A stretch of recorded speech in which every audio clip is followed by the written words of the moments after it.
네, 안녕하세요. 토목 엔지니어 돌조입니다. 9월 14일자 발송된 스마트 위클입니다. 자, 탑 스토리는 한국도로공사 선진국 수준으로 고속도로 직접 시공이란 제목의 뉴스입니다. 한국도로공사가 선진국 수준으로 고속도로를 직접 시공하겠다는 게 뭐냐면은 고속도로를 뭐 한국도로공사가 직접 시공하겠다는 얘기는 아니고요. 지금 현재 우리나라 건설 시스템 자체가 이제 하도급 시스템이죠. 그러니까 종합건설업체가 있고 전문건설업체가 있죠. 그래서 그 종합건설업체는 수주를 해서 전문건설업체에다가 이제 하도급을 주는 이런 시스템으로 되어 있는데, 요 비율이 정해져 있습니다. 법으로 요거를 어디까지는 직접 시공을 해야 된다. 몇 %까지는. 이게 법으로 정해져 있거든요. 건설산업기본법에 정해져 있거든요.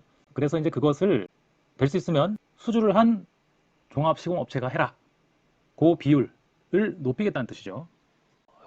도로공사가 발표한 내용을 보면, 자, 직접 시공제 의무 비율을 선진국 수준으로 확대한다고 밝혔다는 얘기죠. 자, 그러면 이 선진국 수준이라는 게 몇 %냐? 자, 요거는 공사비의 10% 수준에 적용되던 직접 시공 의무 비율을 선진국 수준으로 확대할 계획인데, 그 미국의 경우는 그 의무 비율이 30%라는 얘기입니다. 그러니까 뭐 1000억 공사면 예를 들어서 뭐 30% 300억 어치의 공사는 원도급사가 해라, 뭐 이런 개념이죠. 자, 그리고 특히 국민안전과 직결되는 500m 이상 교량, 그 다음에 1km 이상의 터널 등 일종시설, 이런 것도 일종시설이라는 얘기죠. 일종시설물들을 대상으로 적용할 방침이다. 그러니까 어려운 공정이죠. 알고 보면 교량, 터널 이런 게 어려운 공정이죠. 그거는 원도급사가 직접 시공해라.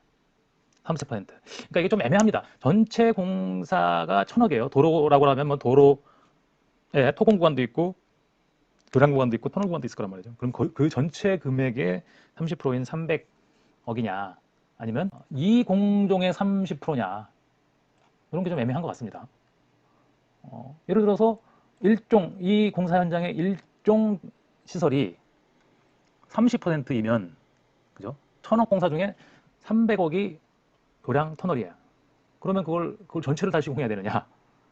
뭐 그런 건 아닐 것 같아요, 그죠? 그렇다고 그래가지고 교량 1km, 교량하고 터널 중에 30%를 또 해라.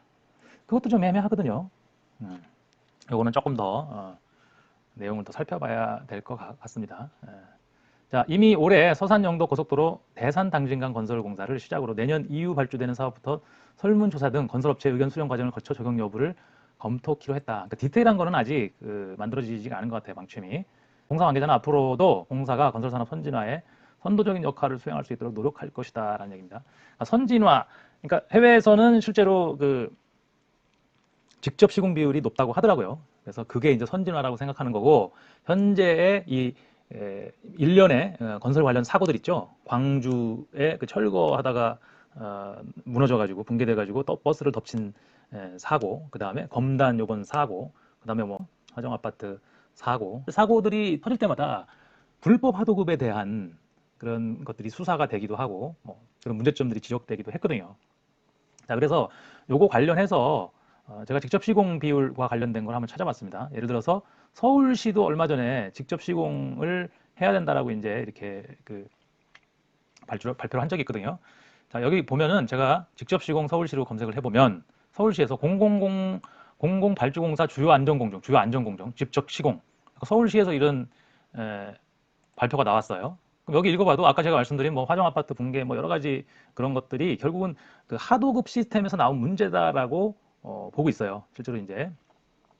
그래서 하도급 관행에 의한 부실공사가 왜 생겼느냐를 쫓아가다 보면은 하도급 때문에 그렇다. 그러니까 종합시공업체 큰 대형사들은 발주만 하고 전체 일을 거의 다 이제 하도급 회사죠. 뭐 철근 콘크리트, 뭐 토공, 그죠? 뭐 비계, 뭐 여러 가지가 있죠. 강구조, 뭐 이런 식으로 각 공정별로 나눠져 있는데, 그런 업체들한테 하도를 주면서 여러 가지 기술적 문제들이 발생하더라.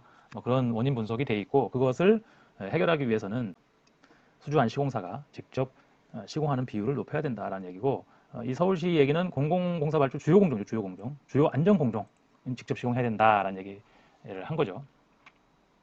서울시는 건설협회, 시공사, 외부 전문가 등의 의견 수렴을 거쳐 직접 시공 확대 및 관리 방안을 마련했다. 그죠? 그래서 주요 내용은 공공 발주 시 직접 시공 공정을 지정했고 대형공사 입찰 평가 시 직접 시공 계획 비율을 반영하겠다. 그러니까 아예 입찰할 때, 그죠? 어떤 업체를 선정할 때 직접 시공 계획 비율 얼만큼을 너네가 직접 할 거냐, 그런 걸 반영하겠다라는 얘기고, 직접 시공 준수 여부 점검을 하고 하도급 계약 적정성 심사 대상 확대, 그다음에 법령 개정 추진. 그러니까 사실상 이게 법에는 명확하게 돼 있거든요. 뭐 얼마 이하의 공사, 그러니까 작은 규모의 공사일수록 직접 시공해야 되는 비율이 높아요. 그다음에 큰 공사일수록 그 비율이 작은데, 이런 법령을 개정을 서울시가 직접 추진하겠다는 얘기죠. 자, 그래서 서울시 및 투자 출연기관, 그러니까 서울시 및 투자 출연기관, 투자한 기관, 출연한 기관, 뭐 이런 데라니까 뭐 SH공사 이런 데가 되겠죠. 그다음에 뭐 또 뭐가 있을까요? 서울시가 만든 뭐 그런 공공기관이겠죠. 공사를 발주할 때 토목, 골조공사 등 안전과 품질에 영향을 미치는 주요 공정은 직접 시공 대상으로 지정하고 입찰 공고문에 명시한다. 어떤 공정은 니네가 직접 시공해라, 뭐 이런 식으로 명시를 하겠다는 얘기죠. 자, 그래서 직접 시공에 대한 거를 이제 발주처에서 칼을 빼들기 시작한 거죠. 이게 사실상 국토부가 아닌 서울시 도로공사, 이 두 개 기관이 지금 일단은 내놨습니다. 이거를. 그래서 서울시가 발표를 했었고요. 이게 지금 22년 작년이네요. 그죠? 작년이고, 자, 그 다음에 대한건설정책연구원, 요거 어디죠? 전문건설업체가 만든 연구원이죠. 자, 여기는 법적 근거 없는 서울시의 직접 시공 확대. 대한건설 전문 신문에 보도됐던 거네요. 대한건설 전문 신문도 결국은 전문건설업체 단체에서 만든 신문이죠. 서울주택도시공사 SH, 아까 우리 서울시가 발표하면서 투자기관, 출연기관들이 직접 시공제를 하겠다, 뭐 비율을 올리겠다고 했죠. 여러분 결론을 볼까요? 서울시의 직접 시공 확대 정책은 법률과 현실에 부합하지 않는 부분이 있는지 정밀한 검토 작업과 협의 과정을 거쳐 정책의 정당성을 검증받아야 할 필요성이 있다라고 되어 있습니다. 요게 그러니까 사실상 지금 우리나라의 건설업 시스템은 종합건설업체가 있고 전문건설업체가 있잖아요. 그죠? 몇 년 전에 그 종합건설업과 전문건설업의 어떤 어벽도 일부 텄죠. 터가지고 경쟁하는 시스템을 만들어놨는데 둘의 입장이 명확하게 다르죠. 그러니까 전문건설업체를 설립할 수 있는 자격 요건은 초급 기술자 한 명만 있으면 돼요. 그 다음에 종합건설업체는 또 뭐 고급 특급 뭐 이런 그 기술자들을 보유해야 되고, 그러니까 두 개의 그 업종이 완전히 다른 거죠. 어떻게 보면은 전문건설업체는 이제 기능 쪽이고, 그 다음에 종합건설업체는 기술, 그 다음에 관리 이런 쪽이죠. 그런데 우리나라에서는 이제 그 전문건설업체에다가 하도급을 주면서 아까 얘기한 기술, 관리, 요거의 상당 부분을 사실상 지금 전문건설업체한테 떠넘긴다는 표현이 맞겠죠. 그죠? 그쪽에서 작성을 하도록 하고 있죠. 여러 가지 일들을, 그러니까 어떻게 보면 우리가 기술적으로 어떤 결정을 한 다음에 뭐 예를 들어서 샵을 다 관리하고 샵을 그려서 그것을 전문건설업체에다가 야, 이대로 시공해 라고 하는 걸로 되어 있죠. 일단은 업종 자체가 종합과 전문이 그렇게 돼 있죠. 설립 요건이나 이런 거 봐서. 근데 실제로는 요즘에는 많이 전가가 돼서 전문건설업체에서 기술적 페이퍼워크들을 엄청 하고 있거든요. 제가 아는 전문건설업체 현장 소장들 그런 하소연을 많이 합니다. 예를 들어서 안전관리 계획서, 그 각 공정마다 안전관리 계획서가 제출돼야 되고 승인을 받아야 되는데 뭐 그런 것들이 이게 이제 전문건설업체에서 해야 될 일이냐 아니냐 좀 애매하긴 합니다. 뭐 계약서상에 그렇게 그런 것까지 다 너희가 해야 될 일이라고 계약을 할 수도 있겠죠. 자, 그런데 설립 요건을 보자는 얘기죠. 설립 요건을 보면은 초급 기술자가 그런 일들을 할 수 있느냐. 초급 기술자라는 거는 진짜 뭐 대학교 졸업해갖고 기사 자격증만 있어도 초급 기술자거든요. 그러니까 그게 이제 주로 전문건설업체는 기능을 담당하는 목적으로 이 법이 만들어진 거고, 종합건설업체는 그 기능을 담당하는 사람들을 관리하는 기술적인 일, 그다음에 관리적인 일, 그다음에 그 발주자와 협의하는 일, 이런 거를 원래는 담당하는 목적으로 제가 보기에는 만들어졌는데, 그게 이제 그 하도급을 주면서 상당 부분의 기술적인 일도 전문건설업체한테 갔다는 얘기죠. 자, 그래서 전문건설업체는 그럼 왜 이것을 반대할까요? 어떻게 보면 하도급이 없어지는 형태가 되는 거죠. 이 직접 시공이라는 얘기는, 직접 시공의 정의는 그 회사가 가지고 있는 장비, 인력들로 시공을 하는 얘기거든요. 그러니까 좀 애매합니다. 사실상 90년대 초반까지는 이 직영이라는 개념이 있었어요. 시공사에도. 실제 그 중장비도 그 시공사가 가지고 있었죠. 그 당시까지만 해도. 그래서 그 중장비 기사들이 시공사의 직원으로 있었고, 그쪽 의조도 있었고요. 근데 그것도 다 이제 개인 사업자로 지금 넘긴 상태잖아요, 장비들이. 그리고 그 개인 사업자 넘긴 거를 그 종합건설업체가 핸들링하는 게 아니라 전문건설업체가 또 이렇게 불러다가 계약을 하고 이런 식으로 됐기 때문에, 거기에서 가장 문제가 되는 건 사실상 기술적 관리가 공중에 붕 뜨게 된 거죠. 제가 아까 말씀드렸다시피 종합건설업체가 기술적 검토를 하고 나서 전문건설업체, 즉 기능인들한테 이렇게 시공해라라고 이렇게 하고 관리를 하는 게 종합건설업체의 역할인데, 그게 아니라 니네가 이런 걸 기술적 결정을 다 하라는 식으로 모든 것들을 전문건설업체한테 넘기다 보니 종합건설업체 사람들은 기술적인 것들을 핸들링 할 수가 없는 상황이죠. 왜냐면 다 넘겼으니까. 알아서 해줘. 그냥 돈 다 주고, 야, 뭐 20억 원어치, 뭐 교량공사 너네가 다 알아서 해놔. 뭐 이런 식으로 된 거죠. 자, 그러다 보니까 이제 여기는 법적 근거가 없다. 뭐 전문건설업체는 이제 직영을 하게 되면은 뭐 직접 공사라고 하는 게 이제 직영이라고 표현할 수 있겠죠. 종합건설업체가 직영을 하게 되면은 전문건설업체한테 하도급으로 내려올 일이 없어지니까 아마 반대를 하지 않았을까 싶습니다. 경실련 경제정의실천연합인가서 거기서도 성명을 냈습니다. 서울시의 공공건설공사 직접 시공 확대, 국지자고 환영한다. 모든 발주기관은 모든 공공건설공사 50% 이상 직접 시공토록 해야 50%까지. 자, 그래서 경실련이 요건 말고도 경실련 홈페이지에 들어가 보면요, 9월 12일이죠. 논평이 나왔는데 도로공사의 직접 시공 의무 비율 확대를 적극 환영한다라고 돼 있죠. 분위기가 약간 직접 시공 비율을 높여야 되는 거 아니야? 하도급의 문제가 계속해서 나오는 거죠. 나오는 거다 보니까 저 같은 엔지니어 입장에서는 사실상 저는 지금 현재 보기에는 어떤 기술의 부재, 현장에서 기술의 부재가 상당한 문제라고 생각을 하거든요. 그러니까 기술을 누가 담당하느냐에 대한 게 상당히 복잡하게 좀 꼬여 있습니다. 그러니까 실제로는 종합건설업체가 담당하는 게 맞죠. 다 전공자들을 채용해서 연봉도 꽤 세죠. 뭐 메이저 건설사로 가면은 뭐 연봉 뭐 요즘에 뭐 4,500, 5천 막 이렇게 하는 것 같은데 초봉이 상당히 센데, 물론 거기도 지금 뭐 난립니다. 지금 뭐 종합건설업체들도 뭐 거의 다 현채직이고 이제 뭐 정직은 몇 명 안 돼요. 현장 나가도. 그러니까 이게 완전히 현장에서 그 기술의 어떤 관리 시스템이 완전히 무너진 상태라고 봐야 됩니다. 그러니까 종합건설업체가 어떤 기술력을 가지고 있는 거냐? 라는 그런 의심마저 들 정도로 상당히 이제 하도급업체한테 많이 넘어갔는데, 하도급업체는 막상 전문건설업체들은 어떤 거죠? 전문건설업체들은 실제로는 기술 조직이 아니라는 얘기죠. 알고 보면 여러 가지 여건들을 봤을 때는. 그래서 그런 부분들의 문제가 조금씩 드러나고 있고, 그게 지금 한 30년 됐다고 봐야겠죠. 한 90년대 초까지도 그 직영이라는 걸 많이 했었거든요. 근데 이제 IMF 거치면서 다 밖으로 띄어내고 외주 시스템으로 완전히 돌아선 거죠. 그래서 예전 그 시공사에 다니셨던 선배들한테 들어보면은 실제로 이제 현장에서 업무도 기술적 업무도 엄청 많이 했어요. 직접 설계 변경도 하고 뭐 여러 가지 그 기술적 업무들을 했었는데, 지금 이제 그런 게 거의 없어졌다라고들 얘기를 합니다. 자, 직접 시공 얘기가 너무 좀 길어졌네요. 자, 그다음에 학회 소식은 원자력 발전소 지진 안전성 평가 워크숍이 10월 10일에 있고요. 그다음에 다음 달 18일부터 20일까지 컨벤션 있죠. 여성 토목일의 날 에세이집 출판 및 여대학원생 공학연구 팀제 발표회 10월 12일 날 행사가 있는 내용입니다. 자, 사이언스 천연 수소 10%만 추출해도 수천 년 소비량 미국이 뛰어들었다. 자, 에너지의 시대죠. 땅속 수소, 우리가 뭐 수소를 어떻게 만드느냐, 물을 전기 분해해도 수소가 나오는데 그 전기 분해하는데 드는 그 에너지가 수소를 가지고 만들 수 있는 에너지보다 크다. 그래서 그건 말이 안 된다. 뭐 이런 얘기도 있고, 뭐 부산물 있죠. 원유를 정제하거나 이럴 때 나오는 뭐 있고, 여러 가지 부산물로 나오는 수소도 있는데, 땅속 수소 생산 추출 기술 연구에 정부 돈 지원, 미국 얘기입니다. 유럽 국가들이 청정 에너지원 후보로 천연수소의 가능성에 주목하고 있는 가운데 미국도 천연수소 채굴에 본격적으로 뛰어들었다. 야, 천연수소가 있었다는 얘기죠. 석탄이나 원유 이런 화석연료의 사용을 제한하자는 움직임이 당연히 선진국 사이에서 있을 거고, 그래서 뭐 알리백이나 이런 거를 통해서 탄소가 나오는 에너지는 쓰지 말자라는 식으로 가능성이 높죠. 2022년 10월 USGS죠. 미국 지질조사국, 여기서 연례회의에서 석유산업에 적용한 모델을 이용해 추정한 결과 지구 지각에는 수조 톤의 수소가 있을 수 있으며입니다. 그중 10%만 사용해도 현재 소비량을 전제로 수천 년 동안 쓸 수 있는 것으로 나타났다고 밝혔다. 지질조사국은 장기적으로 천연수소의 생성량이 매장량이라고 표현 안 하고 생성량이라고 해요. 생성량이 연간 수억 톤에 이를 것으로 예상했다라는 얘기입니다. 자, 천연수소의 존재는 1980년대 아프리카 말리의 한 마을에서 대규모 수소전이 발견되고 나서부터였다는 얘기네요. 말리에선 2014년부터 약 10년 됐네요. 천연수소를 생산하는 유정을 운영하고 있다. 자, 그래서 여기 보면 우리는 또 엔지니어니까 원리를 한번 봐야겠죠. 자, 물이 고온 고압에서 철이 풍부한 암석, 철이 많이 들어있는 암석을 철광석 같은 걸 얘기하는 거겠죠. 만날 때 일어나는 화학 반응을 촉진하는 방법을 찾는 데 있다. 라는 얘기죠. 자, 뭐냐?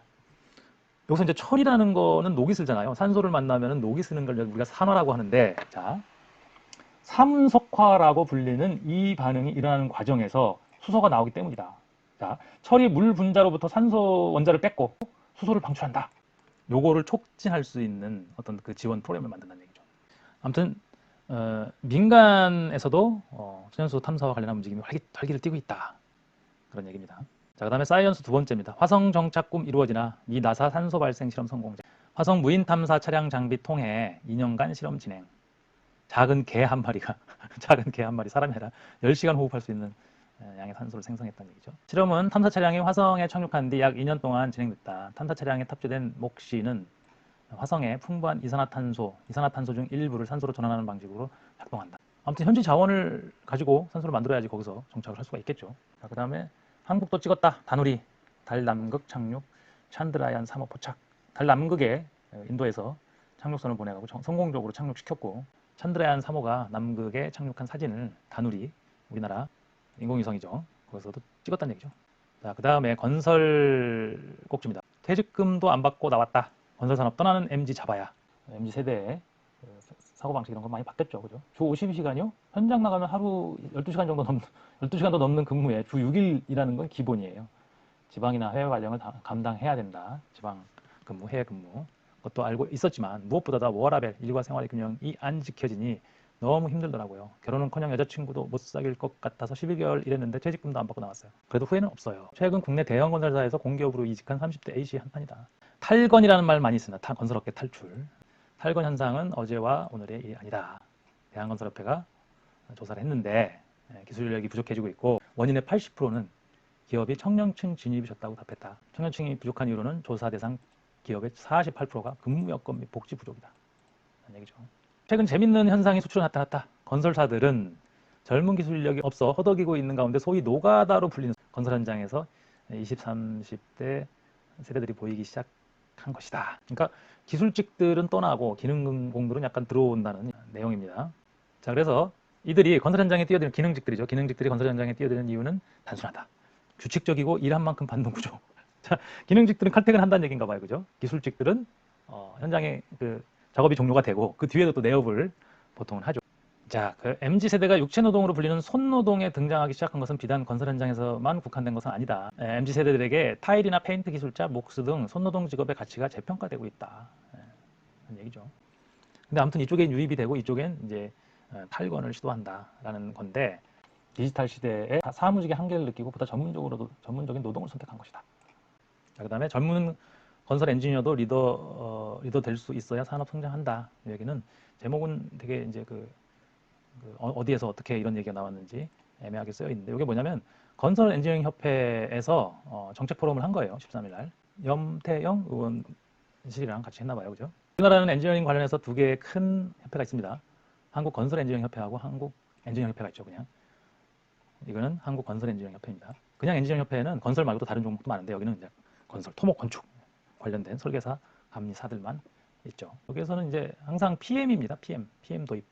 왜냐하면 이 건설행정협회의 전신은 감리협회였어요. 감리라는 말이 건설사업관리로 많이 바뀌었고 그 건설사업관리에서 어떻게 보면 최종 목표, 업계의 목표는 PM이에요. PM. 그러니까 PM 여기 나와 있죠. PM은 발주자를 대신해서 프로젝트의 기획까지 들어갑니다. 설계, 시공, 유지관리 단계 이르기까지 전생의 주기를 효과적으로 관리하는 방법인 거죠. 거의 발주체를 대행하는 거고 외국에서 많이 이런 형태가 있죠.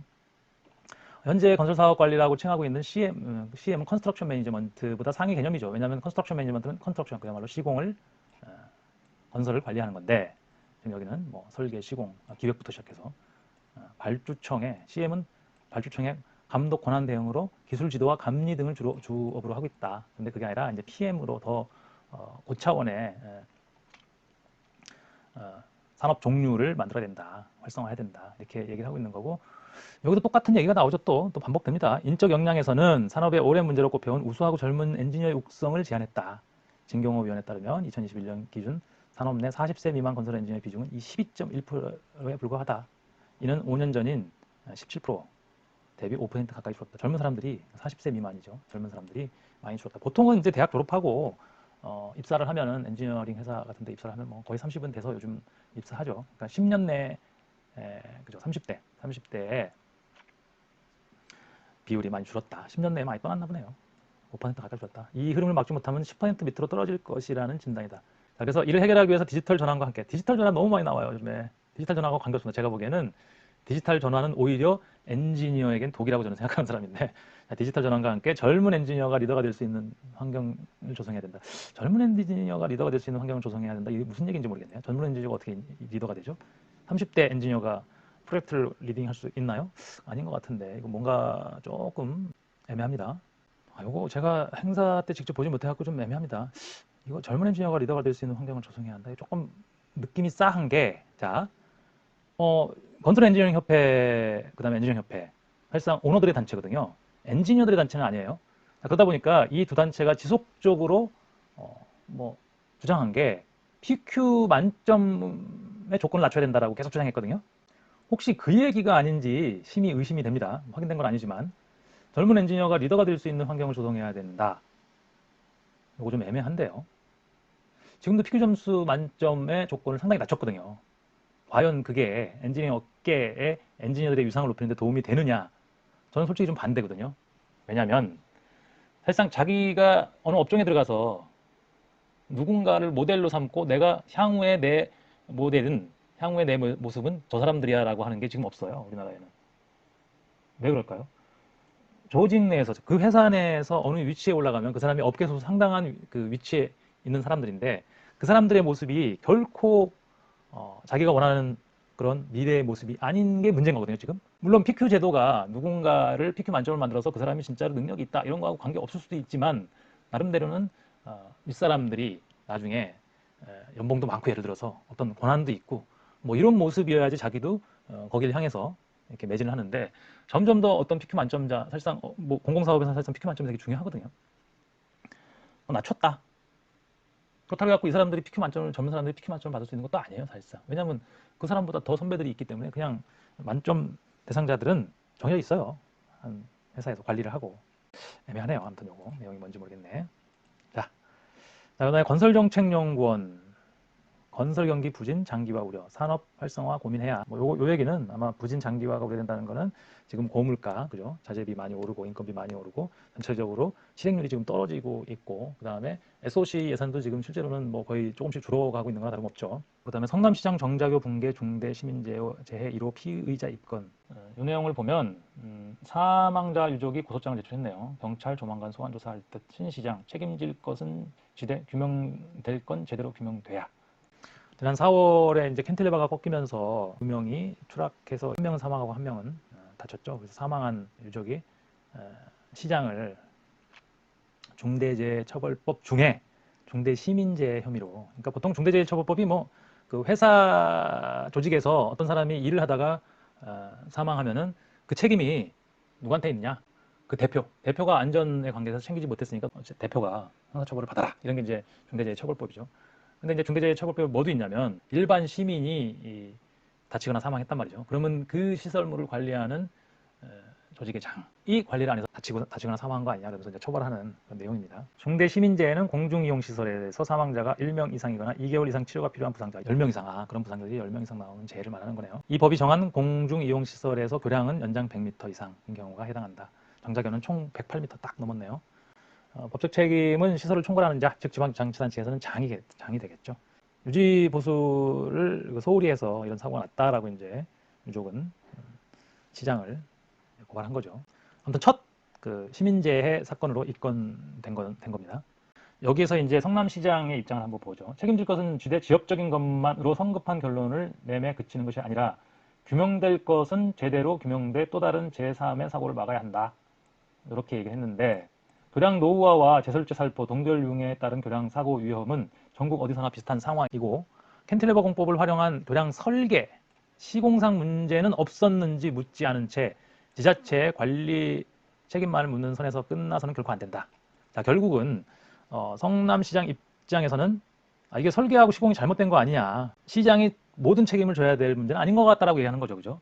자, 아무튼 경찰은 지난 6월에 국립과학수사연구원으로부터 콘크리트에 염화물이 유입되어 철근을 부식시키고 장기적으로 콘크리트의 압축 강도를 떨어뜨린 상태에서 표면 균열에 대한 적절한 유지 보수가 이루어지지 않아 붕괴가 일어난 것으로 판단된다고 감정 결과를 냈단 얘기죠. 그래서 신 시장 입장에서는 그러면 교량 균열이 왜 생겼느냐, 예를 들어서 압축 강도가 왜 낮아졌냐? 원래는 괜찮았었느냐?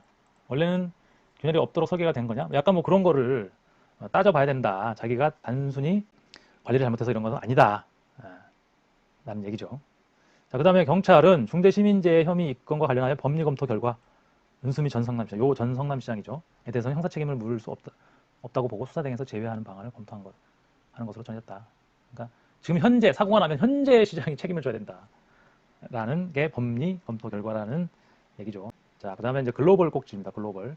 모로코에서 규모 6.8의 강진이 일어났고, 그 다음에 리비아 홍수가 6천 명인데 지금 최근 뉴스에서는 이 리비아 홍수로 2만 명 정도 이상이 사망자가 나올 것 같다라는 그 뉴스가 나왔죠. 리비아가 뭐 약간 내전 비슷하게 돼 있어서 관리가 전혀 안 되고 있었다고 하더라고요. 모로코의 6.8 강진은 뭐 철근 콘크리트가 아니라 거의 뭐 그 뭐랄까요, 흙으로 만들어진 이런 집들이어서 진앙지가 그런 곳에서 지진이 일어나고 발생해가지고 많은 사람들이 이제 매몰돼 있었던 얘기입니다. 그 다음에 요거는 기후 엔지니어 쟁탈전 호주, 우리도 부족한데 미국이 빨아들여. 자, 요거 한번 읽어보겠습니다. OBS 라디오입니다. 요거 읽어보면 여기 이제 기후 엔지니어라는 조금 애매한 말을 썼잖아요. 기후 엔지니어는 뭐예요? 뭐 기상학 관련한 엔지니어가. 그런데 그게 아니라 실제로 이제 재생에너지 얘기입니다. 재생에너지 뭐 풍력, 그죠? 그다음에 태양광 이런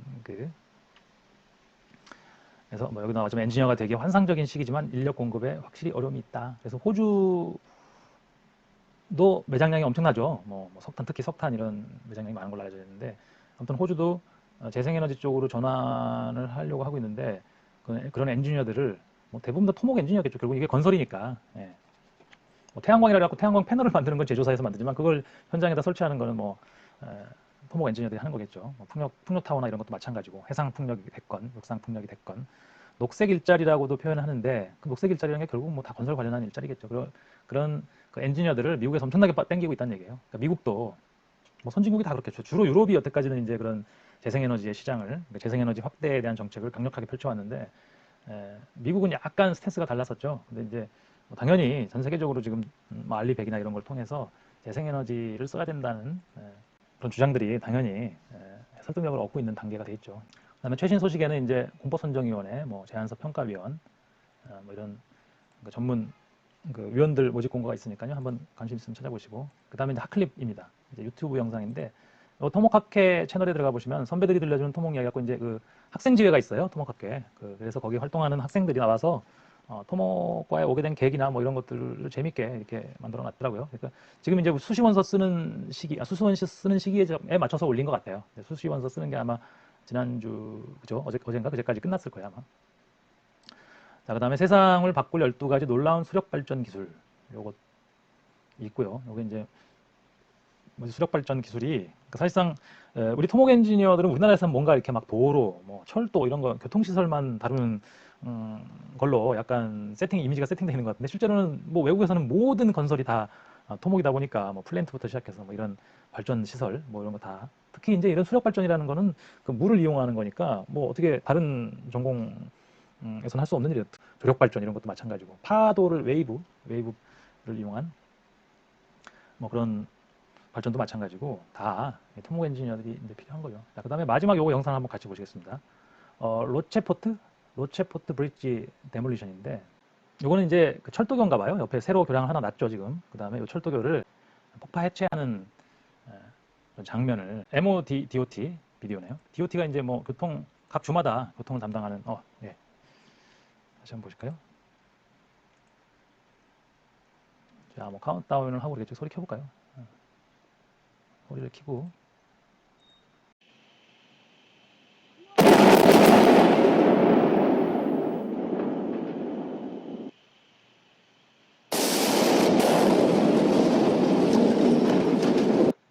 전 이거 보면서, 이게 다른 언론에는 또 뭐가 나오냐면 이렇게 그 근처 주민들이 이제 구경을 하는 장면이 나와요.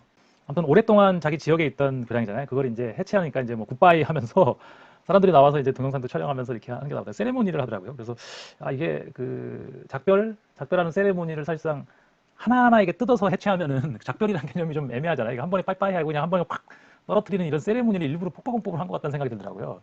저는 그래서 여기도 나오죠. 뭐 24시간 이내에 이제 물에 빠진 이런 트러스 부재들을 이제 다 회수하면 이제 그 작업이 끝난다라고 하는데, 야, 이거 그 회수하는 것도 그렇고, 야, 우리나라 같으면 어떻게 해체를 했을까? 그냥 뭐 이게 이제 하천이죠. 하천이니까 그냥 가겨 놓고, 그죠? 가겨 놓고 뭐 여기서 하나하나 잘라가지고 이렇게 크레인으로 드러내서 이렇게, 예, 트럭으로 싣고 나와서 육상으로 싣고 나오고 이렇게 할 것 같은데, 아, 이거를 한 번에 폭발시키면 물속에 빠지잖아요. 물속에 빠진 거를 또 어떻게 물속에서 해체해야 되는 거 아닌가. 오히려 더 어려워질 것 같은, 작업이 어려울 것 같은데 왜 폭파 해체를 했을까라는 생각을 해보는데, 아무튼 그 주민들이 옆에서 환호 카운트다운을 하면서 막 이렇게 우주선 발사할 때처럼 카운트다운 하면서 그러면서 환호성을 지르고 이런 걸 보면서, 야, 이게 어떤 세레모니를 하는 그런 걸로 저는 느껴졌거든요. 그러니까 뭔가 그 미국은 우리나라하고 정서가 좀 다르죠. 그러니까 뭔가 어떤 기술적인 것들에 대한 그런 뭐랄까 환상 뭐 이런 것들이 좀 있죠. 그래서 미국은 예전에 어떤 책에서 본 건데 엔지니어링 유토피아라는 단어가 있을 정도로 엔지니어링을 되게 그 숭배라는 단어가 맞을지 모르겠는데 상당히 그 동경하고 뭐 그런다는 얘기겠죠. 그래서 폭파공법으로 한 방에 저걸 해체하는 걸 어떤 일부러 세레머니를 한 게 아닐까 이런 생각을 해봤었습니다. 그 내용은 뭐죠? 물에 빠지는 장면. 물에 빠지는 장면이네요. 폭약을 쭉 설치하고 물에 빠지는 장면이죠. 자, 그래서 이번 주 그 스마트 위클리에 같이 읽어보는 건 이제 이걸로 마치도록 하겠습니다. 엔지니어들이 독립적으로 기술적 결정을 할 수 있어야 안전한 세상이 된다. 엔지니어 독립을 위해 본 채널에 좋아요, 구독을 부탁드리겠습니다.